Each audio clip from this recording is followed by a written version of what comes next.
Hello, I am live, my first live on YouTube. I'm very excited and nervous about it. Hello, everyone.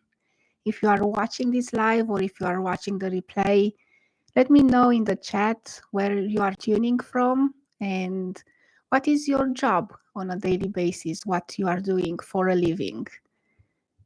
This is the first time when we meet, my name is Theodora. I'm originally from Romania. I moved to the United States almost 6 years ago. That's a long time. And I am a software architect right now. But when it comes to my career path, I started almost 10 years ago as a developer, software developer. And then I transitioned to a technical consultant, a team lead. From time to time, I also had some responsibilities around project management. And then I transitioned to a software architect. I think it was a couple of years ago. So I'm still part of the corporate world. I have a full time job. And on the side, I decided to open my own business as a burnout coach. And as you probably can guess, the main reason why I wanted to become a burnout coach is because I went through burnout so many times that I can even remember about. And I remember myself working long hours, sometimes working over the weekends, working 16 or even more hours during the day, um, not being able to sleep properly, being stressed and overwhelmed, talking about work with my spouse and everyone that I met. And I was constantly in that stress and overthinking, trying to become better and better every single day. And if there is I know, a magic wand that I can take and go back in time, I think that one advice that I'd give myself is to take care of me. Because one of the things that I learned during my process throughout these years is that I had those big expectations to um, climb the corporate ladder. And once I got there, or even higher than I thought about it, I noticed that on the other side, it is not how I imagined. And I feel that that feeling of being able to succeed, or whatever I thought that success meant to me back then, it doesn't feel, it doesn't look the way that I expected. On the contrary, there was more work waiting for me, there was more stress and more overwhelmed and more burnout. So, 4 years ago, I decided to invest a lot in my self education. And when I say a lot, it was a lot of time and effort and money. I've been joining a lot of live events in person. I worked with top experts in the industry, such as Tony Robbins, Marie Forleo, Dean Graziosi, Grant Cardone, just to name some. And I try to understand what I can do better to become a better myself, to be able to be fulfilled, to be able to continue growing in my career, but at the same time to find a way to enjoy life. Now, from everything that I learned, there was one thing, and it was patterns. It was practically my behaviors and my thoughts and how I was approaching different things at work. Because I remember myself being at work and being so frustrated and angry and blaming everyone else around me about all the stress and overwhelm that I was going through. But one thing that I haven't done was to look inside me and see how many things I do accept and how many times I put more pressure on myself than other people do. And that realization has changed my way of working, has changed my way of living. And this is why I decided to become a burnout coach, because I know that it is a topic that I think every single one at some point we went through a big stress or overwhelmed or even burnout. And I know that there is also that trend of quitting your job, where trying to run away from the problem, thinking that that problem is going to be solved. The thing with quitting your job, and if you follow me for a while, you know that I'm saying that quitting your job is not the solution to burnout. And the main reason to that is that if you continue having the same patterns and the same behaviors, if you find another job, at some point you will end up in the same situation, if not even worse. And on top of it, if you are already overwhelmed or burnout, finding a new job requires a lot of energy that you might not have right now. And you'll probably start noticing that you get even more stressed and overwhelmed. So, in this live, and the reason why I wanted to go live is I want to talk about two things today. And the first one, it is about protecting your personal area. And the second one, it is about multitasking and how multitasking affects your productivity. And when I will start talking about multitasking, there is a lot of research that I've done, a lot of articles that I refer to. So it's not just multitasking affects your productivity, so don't multitask anymore. So I'll go into more depth and discuss about that topic because I think it's something that every single one of us we are facing at work on a daily basis, and it has a really huge impact on our brain, on our productivity, on our energy, and the way of living our life. So, the first one that I want to talk about is protecting your personal area. And I will start with explaining a bit what personal area means.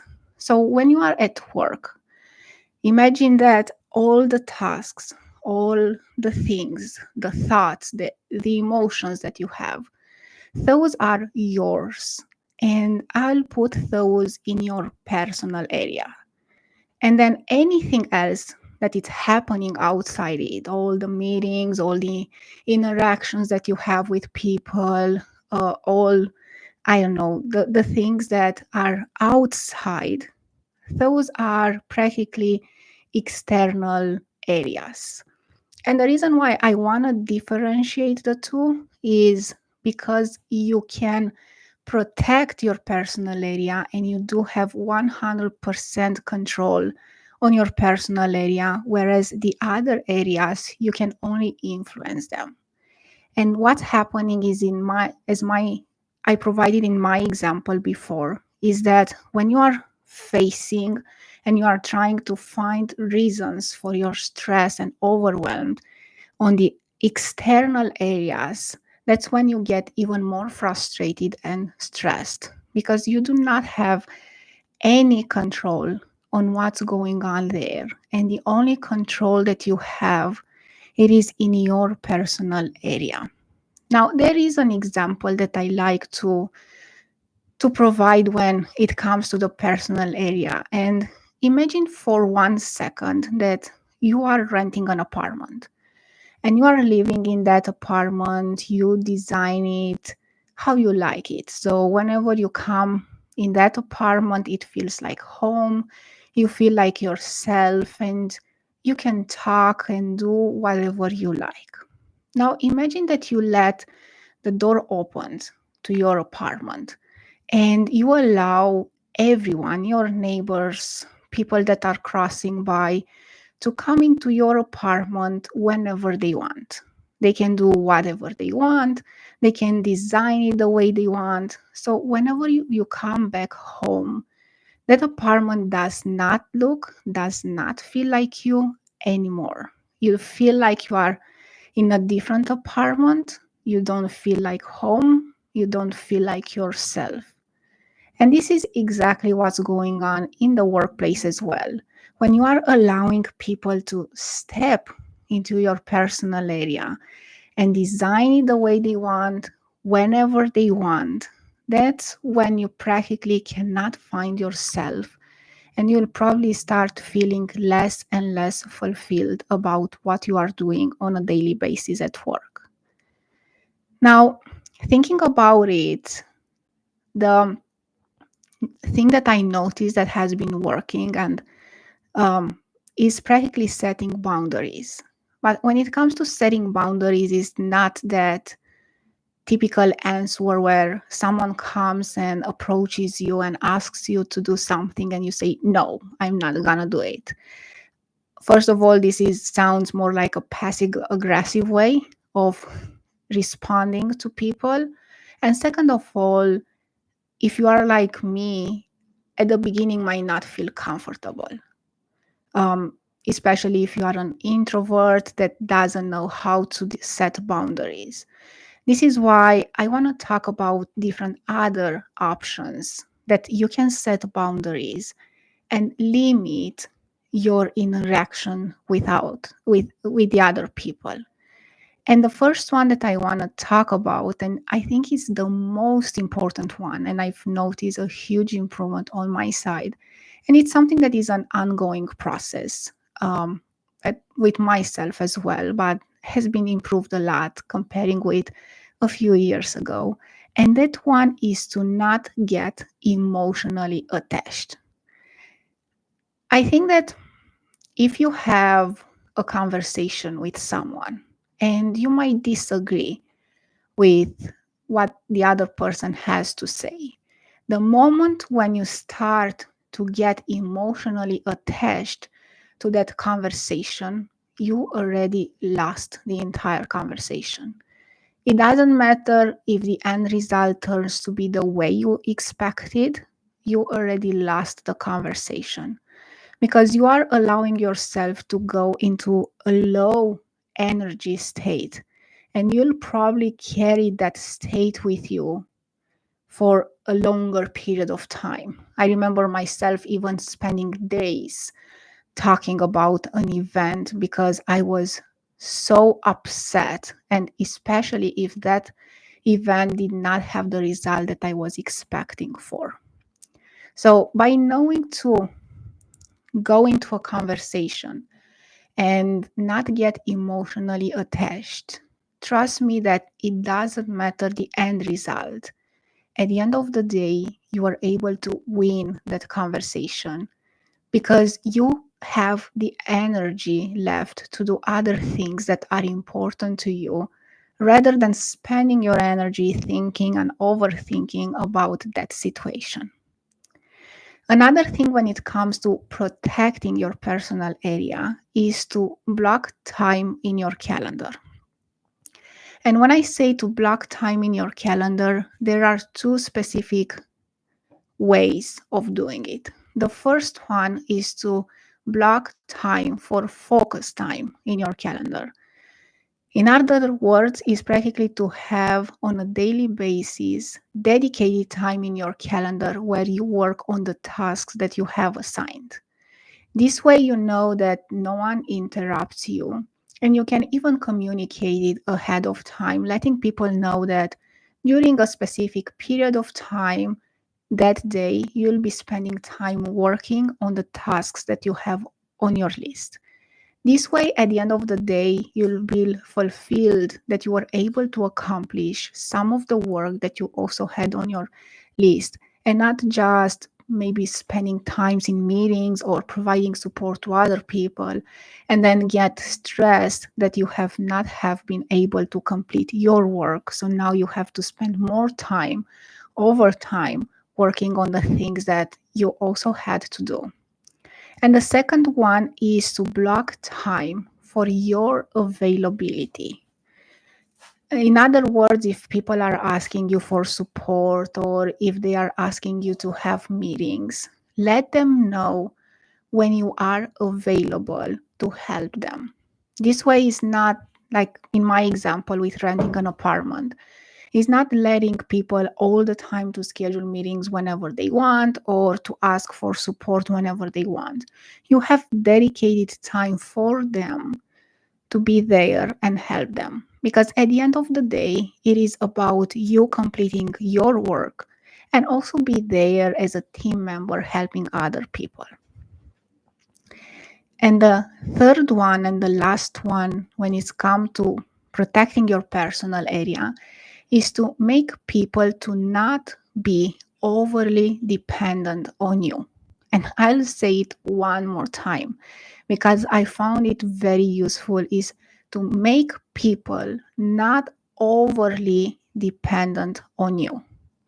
And I'm saying it from my own experience because as a team lead, sometimes it was easier for me to solve other people's problems, thinking that this way I'll have more time for myself to focus on the things that I had to complete. One thing that I didn't know back then is that the more help and support I provide to people, the more work I take on my plate, the more overwhelmed and stressed I'll be. And on top of it, I'm not allowing people to grow and gain confidence in themselves. Because I noticed that these people started to ask me more questions. I had to provide even more support. And it was my fault for, first of all, allowing them to do this, but second of all, for being such a bad leader, not being able to help them grow their confidence and knowledge in themselves. I learned it the hard way because practically when I was taking their work and started to do it myself, I started to have even more work on my plate because it was not just the other people's work, it was also my work, my regular work that I had to complete. So, if there is a way for you, especially, I think that at the beginning, just being aware of the fact that if you try to do the work of others, at some point you'll have to do even more work. I think that that's gonna be a big awareness that's gonna help you a lot to not multitask, to not get overwhelmed or stressed. Yeah, so I've been talking for a bit. I think I need some water. Let me know in the comments if you are watching this reply or if you are here. Let me know what stood out for you the most based on everything that I shared, or if there was any experience that you might had at work or a story that you want to share. I really love to see what was going on with you, how maybe you were able to overcome this type of situations.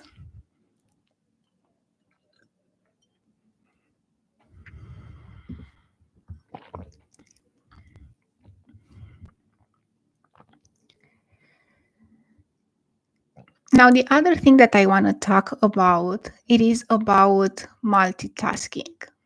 And I know that there are a lot of pros and cons when it comes to multitasking, but I'd like to start with an easy game that I want to play together. And this game, it is practically about asking you to do two things at the same time. And the first one is to look around you. Maybe you are at home, maybe you are outside, is just look around you for any object that is yellow. And at the same time, I invite you to continue saying the word red. So while you are searching around for any object that is yellow, continue to say red, red, red, red. And don't stop saying red or don't stop searching for yellow objects. When it comes to yellow objects, can be a sticky note, a pen, a mug, clothes, flowers, if you are outside, maybe cars. So anything that you can find around you that is yellow, try to identify that one. And again, don't forget to say the word red, red, red while you are searching around. Now, I invite you to increase the speed of saying red while you are still searching for yellow objects around you. So, if before you were saying with this pace, red, red, red, I invite you now to increase it maybe 2 times and be red, red, red, red, or even 3 or 4 times and go very, very fast with the word red. Red, red, red, red, red, red, red. And at the same time, continue searching for objects that are yellow. I'm very curious how it goes for you. I remember myself when I did this exercise, there were a couple of things that I've been noticing.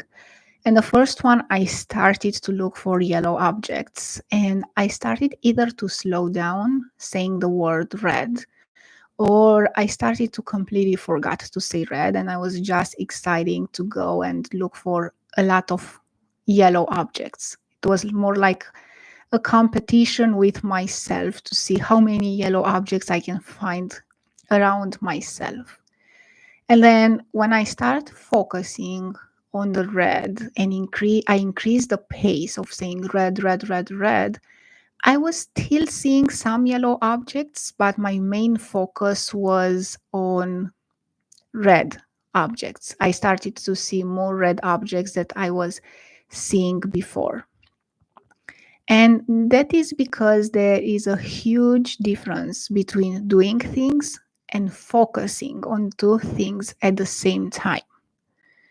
Um, it is the same in the workplace. We do have the impression that if we do multiple things at the same time, we are more productive. But the reality is that we are able to focus only on one thing at a time. And I'll provide more examples and I'll discuss more about this a little bit later. But for now, I want you to imagine that your brain is like a computer. And similar to a computer, it has one or multiple threads. And those threads helps to practically execute the information, to process the information. And if you give to the computer a lot of information at the same time, it starts using one thread, two threads, and so on, up to a point where maybe if there is a lot of information, it stops working. It stops, it freezes, and maybe at some point it also shut down. And the same thing applies when it comes to our brain as well. The more information you try to give yourself to assimilate in a short period of time, or the more things that you are trying to do at the same time, at some point you'll get stressed and overwhelmed and eventually burn out because your brain cannot process so much information. And there are studies that shows that we are exposed to about 11 million bits of information every second. And our brain can only process between 11 and 60 bits of information. If you do a math, this is 0.00005% of the information that you are exposed to every second. Practically, your brain starts applying filters and filters out all the information that is not needed. Now, if I go back to the small game that we played together before, is when I asked you to focus on the yellow, you started to focus on the yellow. When I asked you to increase the pace for saying the word red, you start probably noticing more red than yellow. And this is because your brain was receiving a lot of information at the same time, everything that you are trying to scan around you. So it was able to focus only on a limited quantity of information that you gave to it. And the same thing is in the workplace as well. And I remember myself when right now I'm working from home, but when I was going into the office And I worked in an open environment, and I there were also people that work in sales or different other departments. And for me, it was very distracting to be able to work there, because when people, especially in sales, they were receiving or giving many phone calls every single day, and they were talking there in the office, and I was paying attention to what they are talking, and I was paying less attention to what I was doing. I remember myself that I started to spend more time in a conference room, but I couldn't block the entire conference room for the entire day, because there were also people that needed the conference room to work from there. I started listening to music, trying to not get distracted and focus my attention at what I was doing while listening to music. But the thing is that all those noises, including the music that I was listening to, that was additional information that my brain start processing or filtering out. And there is a study that was done at the Zurich University, where they were asking people to learn words in English while they are listening to music. And what they found is that people that were listening to music, they were able to perform less than people that were just focusing on learning those English words. And it practically demonstrates the fact that your brain has a limited amount of information that it can process um, at the same time. So if you are listening to music, maybe your brain is focusing on the music, and you might start paying attention to the lyrics or the sound. Or I remember myself sometimes daydreaming when I was listening to music. Or you start paying attention to what you are learning, and you are not paying so much attention to the music. But either way, your brain is still receiving the same amount of information, and it tries to filtering out the information that is not needed. So even though you are focusing on doing the work while listening to music, your brain in the background tries to reduce the noise and the information of the music, because it's not needed, it's not relevant for that situation. And then at the end of the day, we end up being very overwhelmed and exhausted, and we are questioning ourselves, what have we done that we feel so exhausted? And practically being aware of the fact that any distraction, any noise that happens around us while we are trying to do the work or to learn something can disturb our performance and can make us to be more overwhelmed, because our brain is constantly trying to work and work and work and work, and it's not just the one thing that we are trying to focus on. And to give you another example of mine, I remember myself when I try to cook. Usually I like to listen to podcasts, and one thing that I notice is that sometimes I get all the information from that podcast, but there are also times where I feel like I have not paid so much attention, so I have to go back and re listen to that podcast. I didn't know exactly, I did not spend a lot of time trying to understand what's going on there, but it seems that there is a study that was published in 2001, where they asked young adults to switch between tasks while they were trying to solve math problems or classifying geometric objects.